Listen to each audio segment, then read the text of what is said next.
Uma coisa que todo mundo da comunidade otaku concorda é que o mercado de anime está saturado de isekais.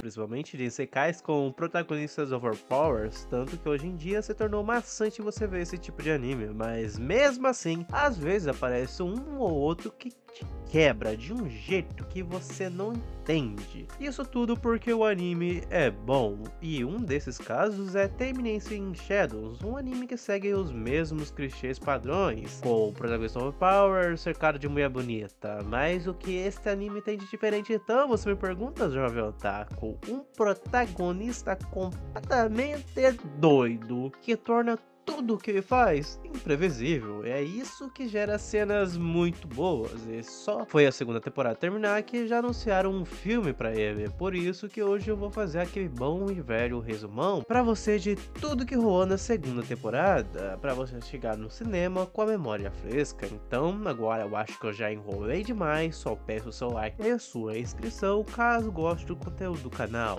Não vou encher mais o seu saco, então bora pro vídeo.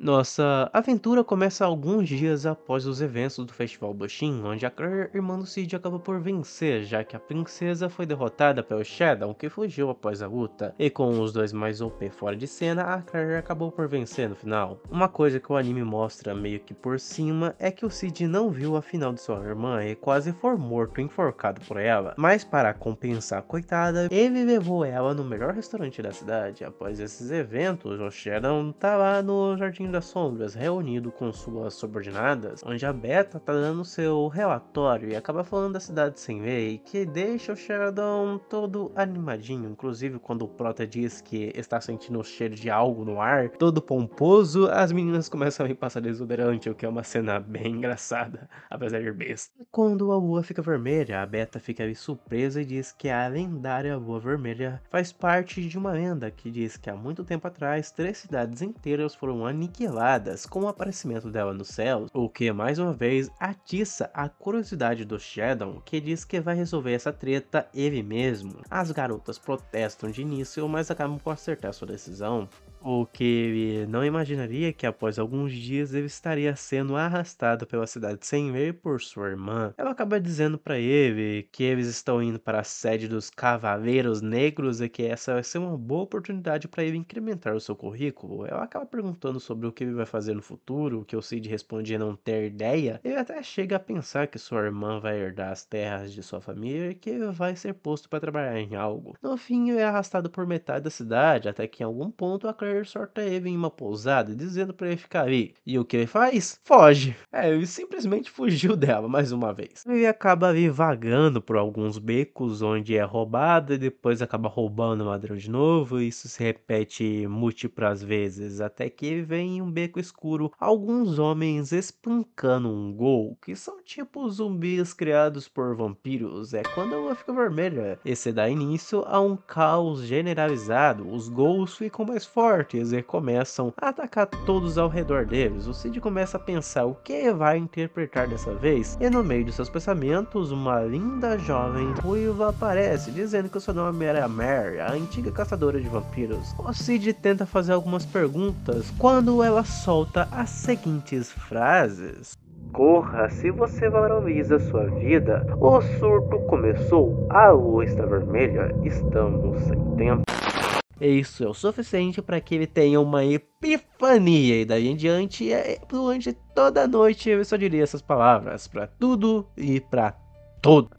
Agora, cortando para sua irmã, ela está o procurando desesperadamente pela cidade e acaba confundindo ele com um cara aleatório. É quando a mesma ruiva aparece e tem um papo com ela. A Claire, desesperada, pergunta sobre seu irmão, que a Mary responde que viu 2 que batem com a descrição dela, um que foi levado para a Torre dos Vampiros e outro que estava sorrindo como um doido. E como a Claire não conhece a verdadeira natureza do seu irmãozinho, ela acha que ele foi levado para a Torre dos Vampiros e como a Mar estava indo para lá, elas concordam em se ajudar. Agora vamos ver o que estava rolando na cidade. Durante o incidente, os governantes da cidade são nos apresentados. Eles são o Juggernaut, o tirano, e a outra é uma raposa que comanda os puteiros da cidade. E por falar em cabaré, os amigos do protagonista estavam animadinhos para entrar na vida adulta quando o caos começa. E o Cid Bom tava lá repetindo sem parar aquelas frases da Mare. Ele salva ali uma garota da vida, os cavaleiros das trevas, saqueia todos os corpos pelo caminho, até que ele chega na entrada da torre e lá a raposa que comanda os puteiros e o Juggernaut estão caindo na porrada. E aproveita para fazer aquela boa e velha entrada triunfal. E com essa entrada ele finaliza a treta dos dois que entram na torre. Cena corta pra Claire junto da Mare entrando na torre e se encontrando com a Beta e algumas subordinadas dela. Rola ali um papo entre elas, onde a Beta diz que está pesquisando sobre as maldições demoníacas e que essas maldições e os vampiros vêm do mesmo lugar e que ambas são a mesma coisa, o que a Mary não consegue entender, já a Claire pergunta sobre a maldição. E a Beta responde pra ela não se preocupar, papo vai, papo vem, rola ali umas farpadas e a Beta diz pra elas não interferirem nos assuntos umas das outras. As duas garotas saem dali bem irritadas, com a Claire pedindo respostas da Mary, que diz que todos temos nossos segredos. Subindo acima da torre, elas encontram o Juggernaut, que está espancando alguns vampiros até ele ver elas, então ele decide espancar elas também. Ele sola todo mundo até o ponto que a Mary fica mortalmente ferida e decide revelar o seu segredo. Ela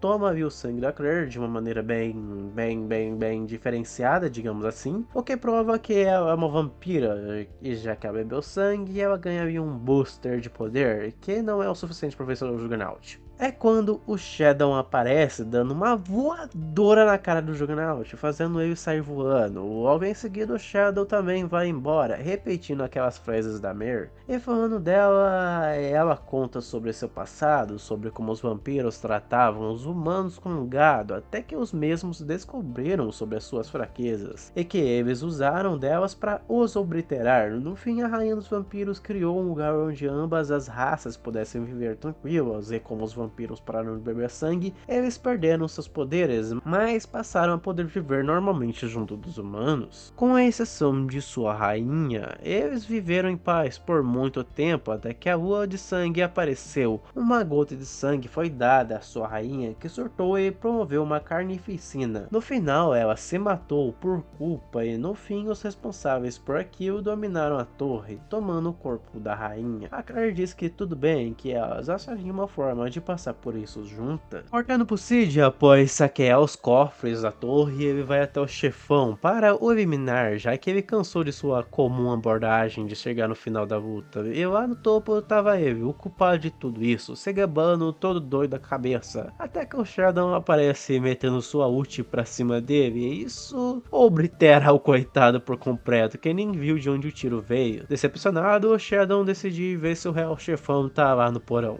E assim que o Cid sai, a Claire e a Mare chegam lá em cima, só pra pobre coitada da Claire ser empalada viva pela Rainha dos Vampiros, já que ela havia acabado de ressuscitar. A Claire é salva pela Beta e companhia, que acabaram chegando lá em cima após todo aquele caos que rolou. Outros personagens também aparecem lá, como a Yuki, a raposa que comanda o distrito das Luzes Vermelhas e o Juggernaut, entre outros, mas todos eles são solados pela Rainha dos Vampiros. É quando a vampira usa sua magia, que faz a maldição das garotas sair do controle. E como todos ali estavam impossibilitados de lutar e as garotas estavam sofrendo graças à sua maldição, a esperança já estava quase perdida. Nessa hora, entramos dentro da mente da Claire, que estava tendo um papo com uma personagem muito querida. E lá vemos ela, a bela, a charmosa, nossa lindíssima Aurora. Sim, meus amigos, ela apareceu ali na frente da Claire. Agora, o que ela tá fazendo ali? Bem, não me pergunte por que, eu não faço ideia. Ela explica que ambas as maldições do demônio e o vampirismo vêm do mesmo lugar e graças à adaptação através de situações adversas, ambas evoluiriam de modo diferente. É que no momento ambas estão brigando no corpo da Claire e é que além disso ela tinha um poder oculto. Nessa brincadeira, a Aurora coloca ali um símbolo mágico no braço da Claire e diz que vai ficar tudo bem, assumindo o controle do corpo dela. Ela até teve uma breve luta com a vampira, mostrando toda a sua fodelância. Ela até tentou meter a atômica na vampira, mas o corpo dela acaba não aguentando. É quando ela sai de cena e ele aparece, o protagonista mais doido do mundo, cheio de moedas de ouro, porque ele tava roubando a torre por completo. O Cid parece aqueles jogadores médicos de RPG que tem que sair por aí luteando tudo que tem pelo caminho. Por conta disso, ele acaba ficando ali parado, o que deixa as garotas achando que ele tava protegendo elas, quando na verdade ele só tava tentando proteger o seu ouro. Após perder várias moedas, ele acaba indo pra cima da vampira, tendo uma breve luta que deixa todos chocados, mas sai vitorioso após usar o seu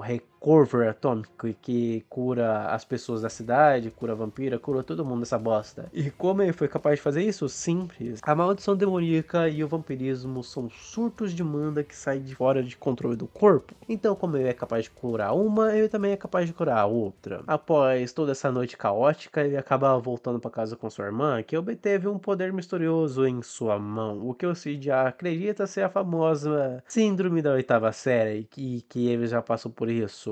Sim, ele já passou por isso, e eu achando aqui que ele era um Shunmyo que deu certo na vida. No fim do dia, o Cid perdeu quase todo o dinheiro que ele acumulou naquela noite, mas não tinha problema, porque a cidade sem lei era o seu cofrinho e ele voltaria. Alguns dias após esse incidente, o trem transportando mercadorias da companhia do Shadowgate é atacado. Nesse ataque, descobrimos que há um grupo mercante oposto a eles que estavam tentando nos sabotar. A Alpa fica desconfiada de que algo grande estava prestes a acontecer. Já o Shadow, ou melhor, John Smith, já que ele resolveu trocar de persona, estava tendo um encontro com a Yukio, sim, a raposa do arco passado. Ela conta a ele que a colisão corporativa fez uma reunião e decidiram conter a Michelle e que provavelmente a companhia dele cairia, mas o plano da Yukio é se aproveitar da treta para sair ganhando no final. Mas que era para eles terem cuidado ao realizarem esse plano, porque a colisão corporativa estava sendo controlada pelo Geton, que liderava tudo pelas sombras. Esse que ela conhecia muito bem, mas como eles se aproveitariam dessa treta simples com mais uma ideia mirabolante do Shadow, é quando descobrimos que por causa dele, que uma vez comentou como criar um banco para as garotas, que atualmente sua companhia abriu bancos e começou a imprimir papel moeda. E o que o gênio do Shadow pensa ao vê-las? Bem, vamos falsificar. Ele fica todo felizão e conta essa ideia para Yukio, que vê uma falha nesse plano, que por conta dessas notas estarem limitadas à capital, elas seriam rapidamente encontradas. É quando o John vulgo Cid dá uma prensa nela, o que faz com que a Yukio crie todo um plano mirabolante na sua cabeça, que é o seguinte: como eles vão encher o mercado de notas falsas, isso vai fazer com que a credibilidade seja ponha em risco, fazendo as pessoas normais irem aos bancos trocar o dinheiro em ouro, e nessa situação eles tomariam a frente, pegando todo o ouro para eles com as notas falsas, e isso causaria a queda das duas corporações. Após a Yukio dar sua explicação, o Shadow dá mais uma prensa nela, essa que ela não cede. Daí o Yukio começa a ter aqueles pensamentos de como ele é foda, de como ele é inteligente, de como ele é incrível, quando na verdade ele não fazia ideia do que ele tá fazendo, ele é só um doido mesmo.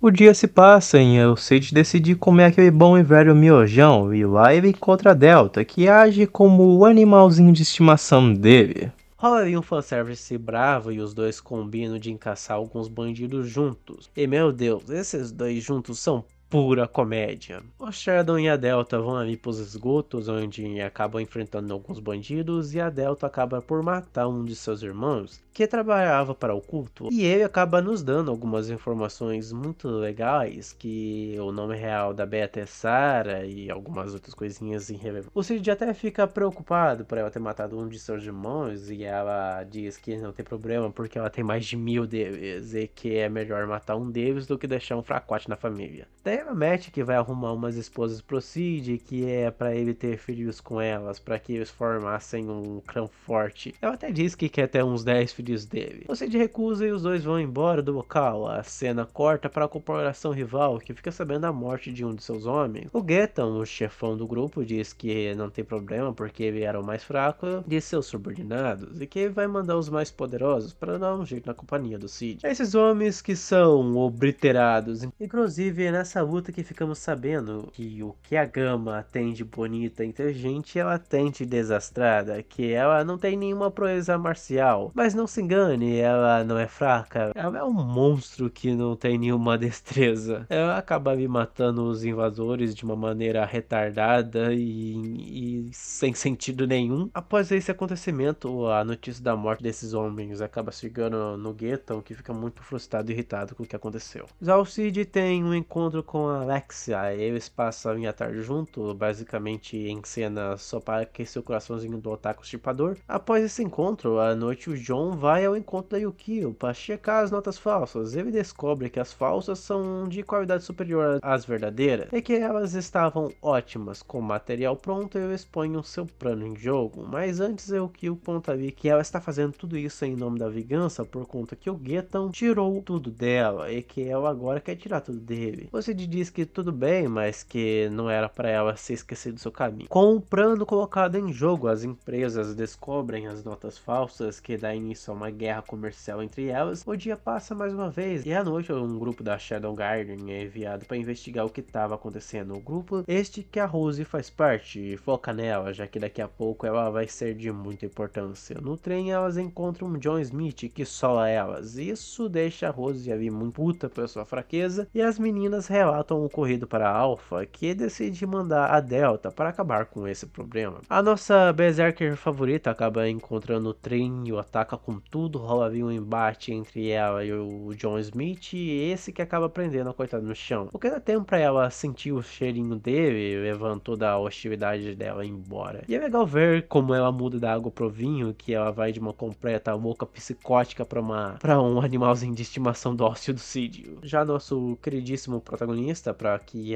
sua subordinada não estragasse seu plano, a manda em uma missão para espancar o Juggernaut.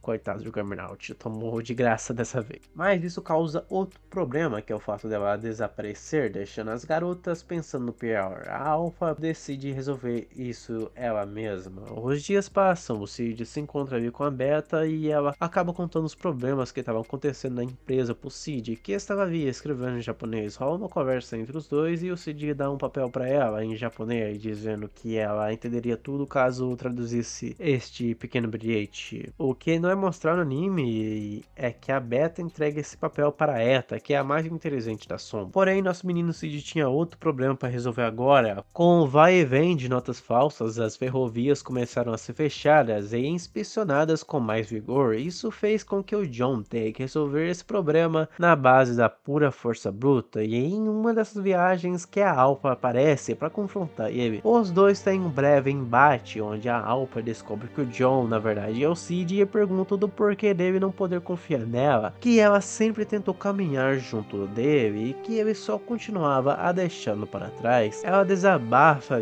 com ele e libera todo o seu poder, digna da sombra mais forte. Ela consegue ferir o Cid, e isso mostra que ela é muito poderosa. Ela pergunta o porquê dele estar fazendo isso e ele responde que no final ela vai entender que esta é a melhor escolha.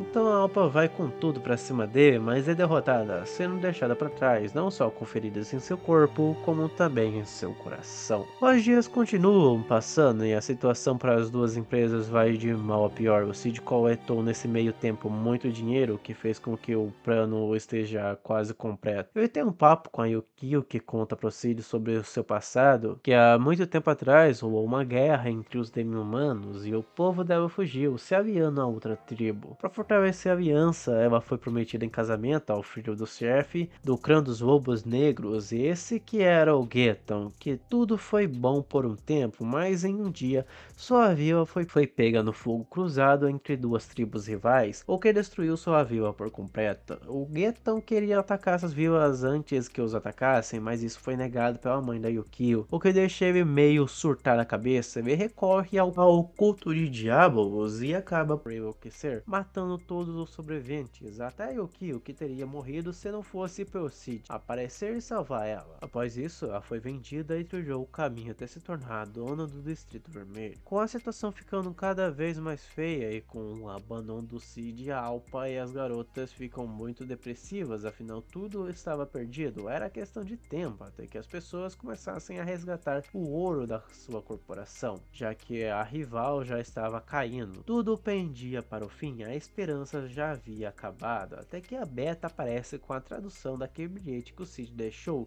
Com essa tradução, a esperança é trazida novamente, tudo era um plano do Cid, e meio que rola ali uma mega má interpretação do que o Cid estava fazendo. Elas entendem tudo errado, mas ainda resta uma dúvida, o que rolou com a Delta? Mas essa dúvida cai por terra quando ela aparece aí toda tímida com medo da Beta e briga com ela. Com a esperança restabelecida, as meninas pegam o dinheiro que o Cid havia juntado e usam para devolver a confiança do povo que havia sido perdida. Já o Cid mais uma vez se ferrou bonito. Após voltar para o seu esconderijo, ele o vê vazio, o que deixa ele pé da vida, e é quando ele escuta o nome do Geton. Surtado, ele vai atrás do meliante.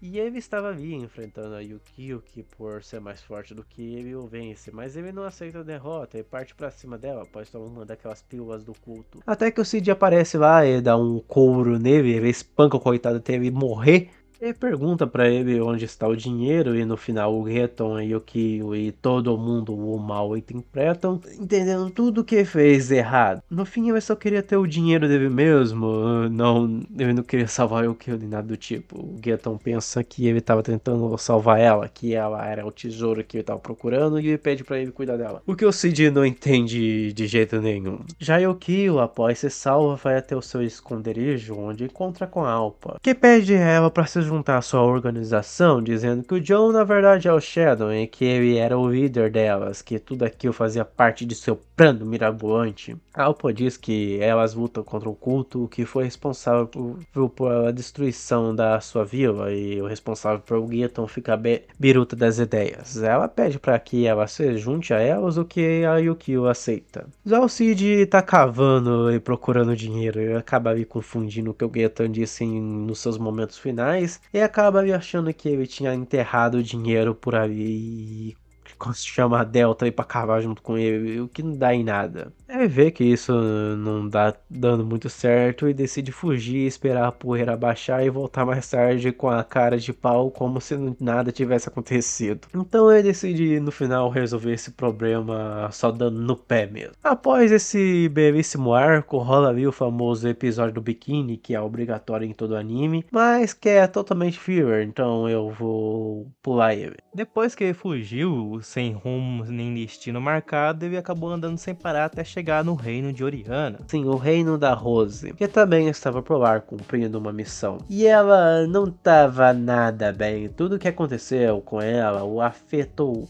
muito, afinal o peso de matar seu próprio pai e passar a ser odiada por tudo e por todos estava afetando e estava deixando a sua cabeça cheia de dúvidas. Enquanto se afundava em seus arrependimentos, uma de suas colegas a chama, porque elas tinham uma missão na noite daquele dia. O grupo dela se encontraria com a número 599, uma sombra OP que recebeu o poder do Shadow e que é uma fanática religiosa do caralho que vê o Shadow como um deus. Elas estavam ali para investigar os movimentos do culto e eles pegam roubando um certo item, só que isso foi feito com a ajuda de ninguém mais, ninguém menos que a mãe da Rose. Essa que fica muito chocada com aquela situação, mas a 599 não liga e parte para cima dos membros do culto. Ela quase mata a mãe da Rose, que a defende, a 599 fica ali puta vida considerando ela uma traidora, mas a Rose não poderia simplesmente deixar sua mãe morrer. A Rose acaba se entregando ao culto para proteger sua mãe, já que 599, Homer, a Victoria, começa a lutar com os membros do culto, que apesar de ser muito mais forte que eles, acaba cansando e se ferindo gravemente, graças à desvantagem numérica, já que ela lutou por 3 dias sem parar. Sim, a menina é foda. E quando tudo pendia para a sua derrota, ela vê o reflexo de seu senhor na lâmina de seu opressor. O Shadow aparece lá convenientemente e dá um booster de poder para ela, o que a recupera de todas as feridas que ela tinha por seu corpo, e com seu poder restabelecido ela derrota facilmente seus inimigos. O Shadow pergunta o que estava rolando ali e a Victoria conta tudo sobre a operação, sobre a traição da Rose e toda a história que estava se desenrolando, que ele não entende nada, mas por alguma razão o folheto do casamento da Rose acaba aparecendo na sua frente, sentindo-se traído porque ele criou toda uma fanfic na cabeça dele sobre a Rose querer ser a governante do país e que isso era essencial para ele se tornar a eminência das sombras, e por conta disso ele sai ali voando igual um míssil sônico. O cara literalmente se tornou uma bomba nuclear ambulante. Agora que ele tava puto da vida por ter seus planos perturbados por esse casamento, ele volta para a cidade e começa a pensar em uma forma de entrar em contato com a Rose. É quando uma de suas sombras, a Epson, essa que aprendeu sobre música e artes com ele e se tornou uma grande artista no reino de Oriana, que estava infiltrado no palácio, aparece para auxiliar ele em sua empreitada. Chegando no palácio, a Epson fica grudada no Cid, que comenta sobre como ela tem maestria em manipular o Svarm dela, se é que você me entende.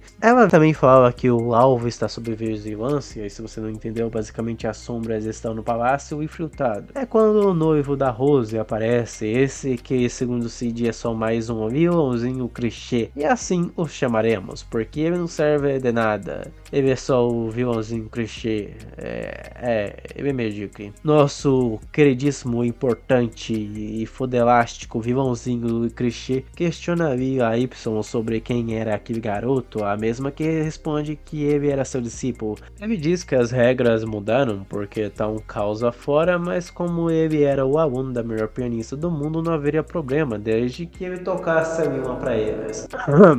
Tocar um concerto pra eles. O que o Cid faz? Ele toca ali a soneta do ar, o que deixa todo mundo impressionado, e aproveitando a distração, ele faz a limpa nos nobres. Inclusive, ele acaba ali roubando um artefato que o culto havia pegado alguns dias atrás. Após o show, ele ganha ali uma nova fã que fica gamadona nele e começa a tentar seduzir o coitado, ele que não dá a mínima pra ela. Essa garota é uma das servas da princesa Rose, ela que é de uma família nobre. Ela tenta ali convencer o Cid a ir trabalhar pra ela, que ela pode dar um salário muito gordo pra ele, e eles começam ali a andar juntos pelo castelo, até rola o velho clichê do nobre gordo iludido intimidando o Cid, mas ele vê que a situação entre ele tá ficando um pouco chata e decide dar um olé neles. Ele começa a andar pelo castelo à procura de sua querida Rose, essa que ele acha com a ajuda daquela empregada que deu algumas informações para ele anteriormente. Eles têm uma conversa que a Rose mal interpreta, com ele assumindo seus sentimentos românticos por ela, quando na verdade era uma coisa completamente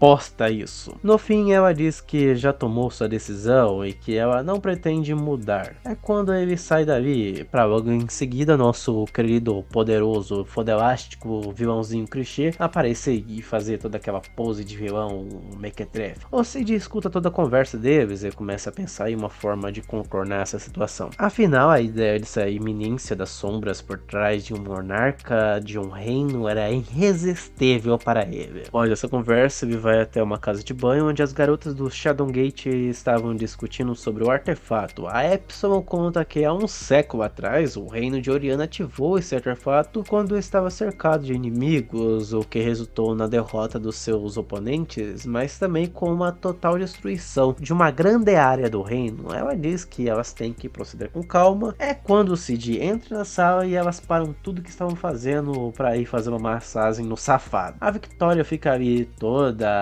embabascada, admirando a grandiosidade do seu mestre e como ele era espetacular, atuando como um estudante bobo. Coitada, mal sabe ela da verdade. Cena corta e agora vemos o vilão clichê se gabando de que seus planos estão indo bem para o seu superior, um dos assentos do culto de diabos, que promete dar a ele um alto cargo caso obtenha sucesso na sua missão. O vilão clichê fica ali todo felizão com a notícia e mete o bom e velho confia, porque está tudo sobre o contexto trove dele? Ou será que não? No dia seguinte, o Cid está fazendo as palhaçadas dele, sendo azarado por uma bonitona, tocando piano de cueca, provocando mal entendidos por aí. Mas o importante é que ele vai atrás da mãe da Rose e a encontra tendo um caso com o vilão clichê. Por conta disso, vou me referir a ela como vagabunda. Aí ficamos sabendo de toda a verdade. Tudo foi culpa dela, ela que envenenou o marido, transformando ele em uma marionete. E pior de tudo, ela desejava a morte da própria filha. E o Cid faz questão de mostrar a verdade para Rose, que vê essa cena da mãe assumindo toda a culpa enquanto se deitava com o vilão. Essa cena deixa a Rose tão enosada que ela começa a vomitar e a ter um colapso nervoso ali mesmo. Ela desmaia, acordando mais tarde ao som de uma bela melodia, e lá ela vê o Cid tocando piano. Ela pensa em desistir, já que tudo que ela fez não serviu de nada. Sua mente, sua vontade estavam ambas destruídas. É quando o Cid sorta uma lição de vida até que muito boa. Devemos abandonar tudo que não valorizamos e só dar atenção àquilo que nos é importante, porque nosso tempo no mundo é limitado e não podemos perder tempo com coisas que são frívolas e sem importância. Ele completa dizendo que o mundo é cheio de luzes brilhantes que podem nos fazer perder de vista nossos objetivos, por isso ele ama a luz da lua, porque ela não ofusca o seu objetivo. No fim, ele a pergunta se sobre a luz do luar ela pode ver o seu real objetivo, com aquela voz que arrepia até os cabelos do Toba. Ele sai dali e deixa um anel pra ela, esse que é o artefato que o culto roubou. A Rose cria toda uma fanfic na cabeça dela, quando na verdade ele só perdeu o anel mesmo. 3 dias se passam e a cerimônia começa, mas o clima não é de alegria e sim de revolta. O reino de Oriana estava passando por um momento crítico, com revoltas e mais revoltas, e para piorar, a filha renegada que matou o monarca iria se casar. As ruas estavam cheias de pessoas protestando e os soldados resolviam esses conflitos na base da bala. Já nosso importantíssimo vilão, Demet Tigel, tá cantando vitória e tal, até perceber que roubaram o anel dele. Sim, depois de semanas ele percebeu que roubaram o anel dele. Ele fica putaço, incrédulo do que acabou de acontecer. Ele até pensa em procurar o anel, mas decide ir para a cerimônia porque o tempo havia acabado. Chegando lá, ele vê a Rose entrando na igreja, toda pomposa. O sacerdote faz toda a cerimônia e pergunta se ela aceita, a mesma que diz que não. Todo mundo fica em choque, quando a Rose ali joga tudo no ventilador e mete o anel no dedo. Nessa hora, algo estranho acontece. Uma mensagem deixada por seu pai é exibida para toda a cidade. Ele explica que está sendo envenenado pelo vilão Mequetrefe e sua esposa, que é tudo culpa deles, e entrega o reino nas mãos de sua filha. Nessa hora, o vilão Mequetrefe perde a cabeça, literalmente, porque o chefão real apareceu. Ele já chega metendo louco, ele ativa a arma lendária, invoca um fodendo rei demônio robô de outro mundo só pra ser espancado igual o cachorro sem dono. Sim, ele invoca um fodendo monstro lendário e é espancado logo em seguida. Mas vamos explicar melhor. As garotas do Shadowgate acabam aparecendo durante a confusão, daí faz toda aquela pose e fala um monte de merda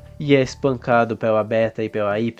Após a surra, as meninas do Shadowgate fazem algumas perguntas pra ele e tal. Ele se nega no começo, mas logo abre o bico e nos dá muitas informações interessantes, como o fato de que a magia não é originária desse mundo, ela veio de outro. Segundo ele, existem inúmeros universos orbitando em um centro, e após um tempo indeterminado pode ocorrer uma colisão entre esses mundos, e quando isso ocorre, seres e poderes são trocados, trazendo algum tipo de indivíduos novos para esse mundo, e que o rei demônio Ragnarok é o governante de um desses universos. A Rosa Negra é nada mais nada menos que um portal que conecta o mundo dele ao nosso. Não, ela não é uma arma de destruição em massa, mas sim um portal. A Beta pergunta também se Diabolos é do outro mundo, o que ele responde que não, mas os materiais que originaram ela sim. Ele termina ali se gabando de que nada disso importa, afinal elas iriam morrer, porque não tem maneira, jeito, forma nenhuma do Ragnarok perder.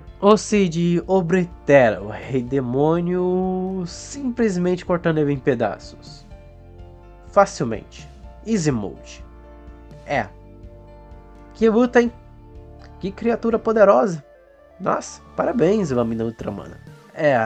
Vilão nesses animes só se fode. O Lâmina Ultra-Humana ali pira e acaba se fundindo com o demônio e começa uma luta com os Shadow. Eles começam ali uma luta a la Radiant Silvergun. Duvido vocês pegarem essa referência. Essa daqui saiu do fundo do baú da minha infância, mas vamos lá. Com um tiro de energia rolando pra tudo que é lado e explosão iluminando os céus, o poderoso Shadow leva ele pro espaço e mete um Atomic que, meu Deus, até agora vimos ele dizendo que queria ser a iminência das sombras. Ele queria reinar na escuridão, mas me diz por que caralhos o maluco tem um ataque que pode aniquilar um planeta inteiro? Ele fez a noite virar dia na base da porrada. Voltando pro vídeo, o Cid oblitera o vilão e volta pra Terra, onde uma massa de energia escura se forma na frente dele. E o que o gênio faz? Ele mete a mão nela. Mas calma, não tem como alguém tão genial como o Cid ter enfiado a mão naquele buraco por pura burrice, né? Errado. Mas isso é um assunto para outro vídeo, que logo sai.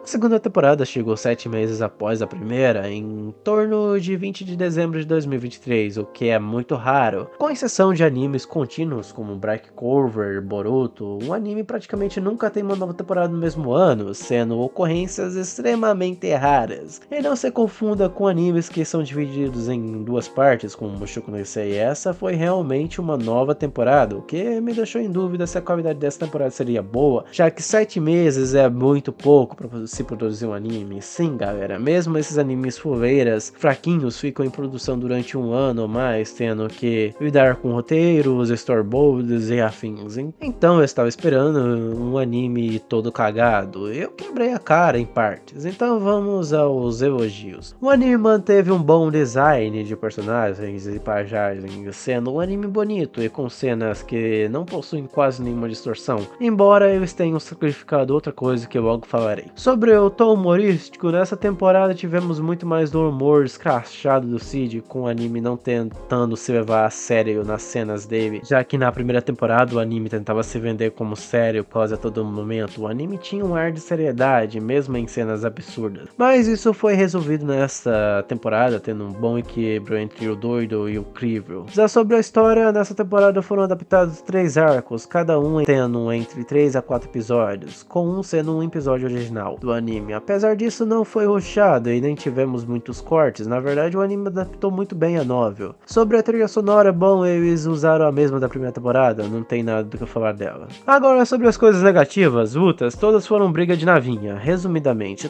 todas elas foram quadros estáticos ou poderzinho voando no céu. E sim, muitas dessas lutas foram aceleradas e tiveram muitas cenas recicladas da primeira temporada, o que eu sinto que foi um desperdício. Só tivemos quadros estáticos ou lutas que cortavam pro Cid metendo um golpe final. E muito disso se deve aos 7 meses de produção. Sim, o anime vir rápido não foi uma coisa muito boa. O que salva muito das lutas foi a trilha sonora, que é boa, porém ela foi reciclada da primeira temporada, e por que disso, adivinha, foi para manter o design bonitão. O diretor basicamente escolheu ali ter uma boa qualidade de imagem, as cenas fluídas, o que não estragou o anime, mas é aquilo, né, podia ser melhor. Mas entendo que eles provavelmente não tinham dinheiro nem tempo para fazê-los. O que salva o anime é o diretor, que é fã dele. Que cara, ele foi um exército de homens só. Ele fez Stormbolts, ele animou, ele dirigiu vários episódios da animação. Meu herói não usa capa, ele se chama Kazuya Nakashi.